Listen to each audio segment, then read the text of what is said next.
World cup की शानदार शुरुआत की है इंडिया ने और 8 विकेट से अपना पहला मैच जीत लिया है।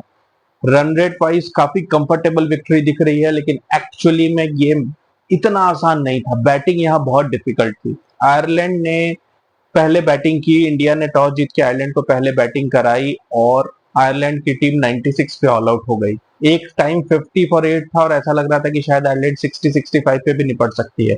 आपको बता दूं कि ये सेम पिच था जहां श्रीलंका भी 77 पे ऑल आउट हुई थी। टीम में रोहित शर्मा ने आज 4 पेसर्स को खिलाया। एक तो हार्दिक पांड्या थे, उसके अलावा 3 पेसर्स को खिलाया। कुलदीप यादव को नहीं खिलाया गया।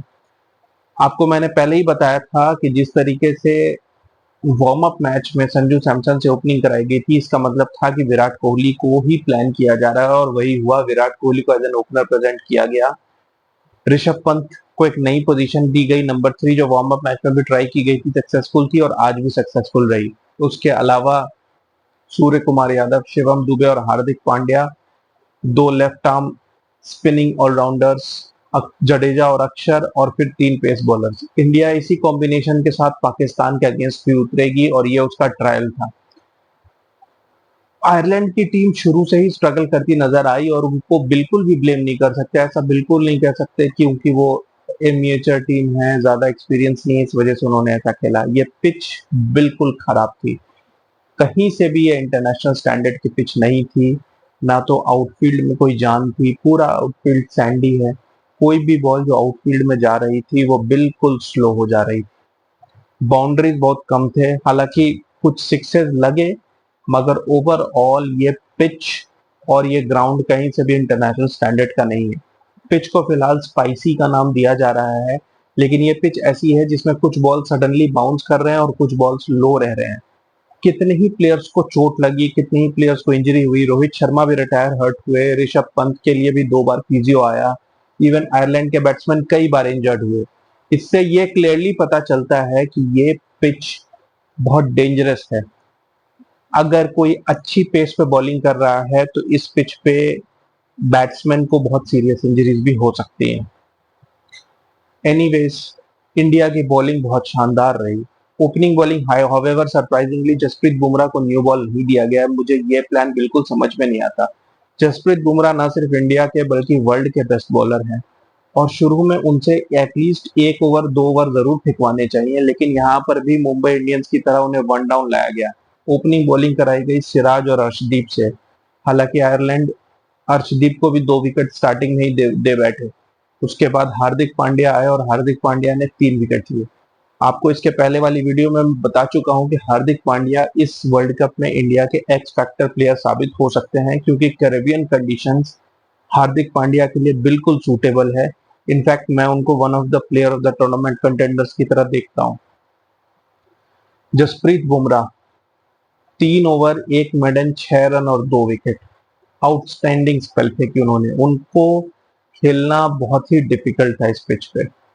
लेकिन अगेन अर्शदीप सिंह, पहले 2 ओवर तो अर्शदीप के सही गए, लेकिन तीसरे ओवर से अर्शदीप की वही सारी प्रॉब्लम्स, एक्स्ट्रास, वाइड्स वाइड्स। उन्होंने तीसरे ओवर में इस तरीके के पिच पे भी 13 रन दिए जिसमें 6 वाइड थे।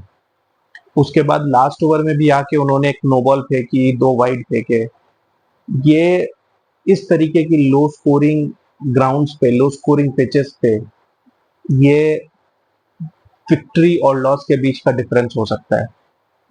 आज आयरलैंड 50 फॉर 8 से 96 पहुंच गई। अगर आयरलैंड के विकेट इन हैंड होते और वो 120 130 कर जाती तो इंडिया के लिए ये थोड़ा चैलेंजिंग हो सकता था।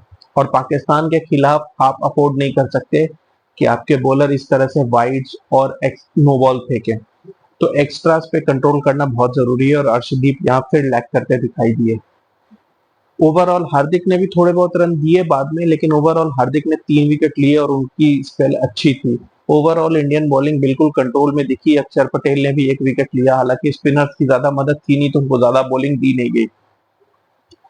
बैटिंग में विराट कोहली ओपनिंग करने आए, लेकिन वो आईपीएल के स्टाइल में ही आगे बढ़ के चार्ज करते नजर आए और इसी चक्कर में वो 1 रन पे आउट हो गए। अब यहाँ पे विराट कोहली को समझना जरूरी है कि ये चिन्ना स्वामी नहीं है। यहाँ के पिच बैटिंग फ्रेंडली नहीं है।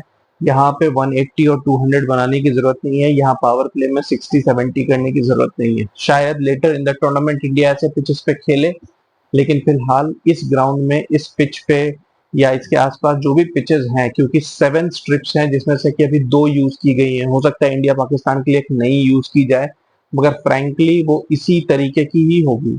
तो यहाँ पर विराट कोहली अपनी नॉर्मल ऑर्थोडॉक्स क्रिकेट खेल सकते हैं, यहाँ उन्हें चार्ज करके चौके छक्के मारने की जरूरत नहीं है पावर प्ले में। आई थिंक प्लेयर्स अपनी नेचुरल स्टाइल में खेले वही सफिशिएंट है इस पिच पे। रोहित शर्मा ने भी स्टार्टिंग में काफी स्ट्रगल किया, इनफैक्ट उनका एक कैच छूट गया, तब वो सिर्फ 2 रन पे थे। उसके बाद भी उनकी एक रनआउट छूटी, एक कैच थोड़ा शॉर्ट गिरा, मगर रोहित शर्मा जैसे जैसे पिच को समझते गए उनकी बैटिंग अच्छी होती गई। उन्होंने एक बढ़िया हाफ सेंचुरी बनाई और साथ ही वो 4000 इंटरनेशनल T20 रन करने वाले तीसरे बैट्समैन बन गए after Virat Kohli and Babar Azam. In fact उनकी 52 के बाद वो सेकंड पोजीशन पे पहुंच गए हैं, बाबर आजम से 3 रन आगे। लेकिन जो पॉइंट ऑफ कंसर्न है कि रोहित शर्मा को एक बॉल शोल्डर पे लगी, जिसके कारण रोहित शर्मा को रिटायर्ड हर्ट होना पड़ा। इसका मतलब है कि अभी देखना पड़ेगा कि ये इंजरी कितनी सीरियस है। हालांकि लग नहीं रही है, लेकिन इस तरीके के पिच पे इस तरह की इंजरीज बहुत पॉसिबल है। उसके बाद ऋषभ पंत को भी कई बॉल लगी, कई चोट खाए ऋषभ पंत ने, लेकिन फॉर्चुनेटली कोई इंजरी इतनी सीरियस नहीं थी। लास्ट में ऋषभ पंत ने इंश्योर किया कि इंडिया कंफर्टेबली जीत जाए। 26 बॉल्स पे 36 नॉट आउट और इंडिया का रन रेट पॉजिटिव में 3 के प्लस है। अब आपको ये बता दूं कि इंडिया जिस ग्रुप में है, ये इंडिया का सेकंड टफेस्ट कॉन्टेस्ट था आफ्टर पाकिस्तान, क्योंकि आयरलैंड ही सेकंड टेस्ट प्लेइंग नेशन है जो इंडिया के ग्रुप में है। इंडिया के ग्रुप में बची 2 टीम्स हैं, यूएस और कनाडा। तो शायद इंडिया को इतनी ज्यादा टेंशन उन दोनों से नहीं है, तो आयरलैंड के साथ जीत के इंडिया काफी रिलैक्स फील कर रही होगी। लेकिन अगला कॉन्टेस्ट बड़ा कॉन्टेस्ट है, और मैं आपको एक पॉइंट अभी रेस करना चाहता हूं कि अगर उस मैच में इंडिया की बैटिंग पहले आ गई तो इंडिया ये मैच हार सकती है, फ्रैंकली, क्योंकि पिच ऐसी है, क्योंकि इस पिच पे बैटिंग करना बहुत मुश्किल है। और फर्स्ट बैटिंग में प्रॉब्लम ये हो रही है कि ये मैचेस हम अपनी इंडियन स्टैंडर्ड टाइम से रात के 8 बजे देख रहे हैं, लेकिन ये मैचेस न्यूयॉर्क में सुबह 9 साढ़े 9 बजे स्टार्ट होते हैं, जब पिच बहुत, आप कह सकते हो, कंडीशंस, मॉइस्चर, हर कुछ बॉलर्स के फेवर में होता है। तो फर्स्ट बैटिंग टीम के लिए ये और डिफिकल्टी होती है apart from the challenging pitch. Second batting में भी ऐसा नहीं है कि ये पिच कोई बहुत अच्छी हो जाती है, लेकिन the conditions are better suited, at least वो मॉइस्चर निकल चुका होता है, फास्ट बॉलर्स को हेल्प थोड़ी कम हो जाती है सेकंड इनिंग्स में। अभी फिलहाल आज इंडिया की विक्ट्री को सेलिब्रेट किया जाएगा, इंडियन मीडिया हो, इंडियन क्रिकेटर्स हो, हर कोई तारीफ करेगा। लेकिन अगर इंडिया इसी तरीके के पिच पे हार गया, low scoring match versus Pakistan, तो ट्रस्ट में ये सारे एक्सपर्ट्स, सारे मीडिया वाले कहेंगे कि ये पिच नॉन इंटरनेशनल है, ये तो उस लेवल की नहीं है। तो मेरे ख्याल से ये बात अभी कह देनी ज्यादा अच्छी है, क्योंकि फ्रैंकली जो भी इस मैच को देख रहा होगा, जो थोड़ा बहुत भी क्रिकेट समझता है, वो ये जान जाएगा कि यहाँ पे बैटिंग करना बहुत मुश्किल है।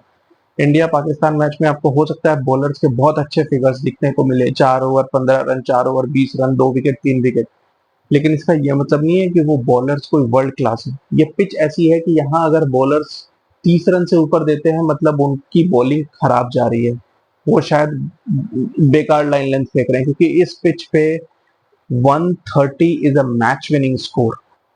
जो भी टीम इस पिच पे पहले बैटिंग करती है, उसे क्लियरली 6 रन पर ओवर का ही टारगेट करना चाहिए, रादर देन गोइंग फॉर 150 160।